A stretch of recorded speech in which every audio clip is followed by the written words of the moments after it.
আসসালামু আলাইকুম ওয়ারাহমাতুল্লাহ। খবরদার কলিজার দাদু ভাইয়েরা, মুসলমান ভাই বন্ধুরা, ভিডিওটি উপরে টান দিবেন না, ফার্স্টে টনে নিয়ে লাস্ট পর্যন্ত দেখবেন। ভালো লাগলে সাবস্ক্রাইব এবং লাইক করবেন।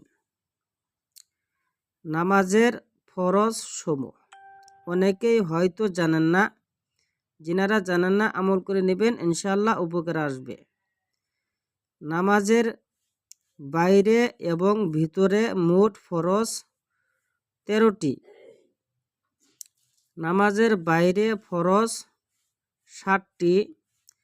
1 নম্বরে দেহ পাক, 2 নম্বরে কাপড় পাক, 3 নম্বরে নামাজের জায়গা পাক, 4 নম্বরে ছত্র ঢাকা, 5 নম্বরে কেবলামুখী হওয়া, 6 নম্বরে ওয়াক্ত মতো নামাজ পড়া, 7 নম্বরে নিয়ত করা এবং নামাজের ভিতরে 6 ফরজ।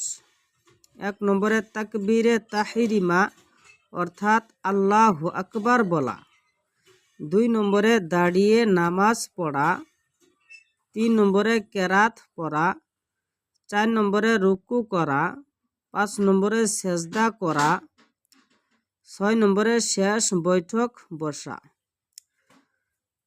মাসআলা: উপরোক্ত নামাজের 13টি ফরজের যে কোনো একটি ছুটে গেলে নামাজ নষ্ট হয়ে যাবে।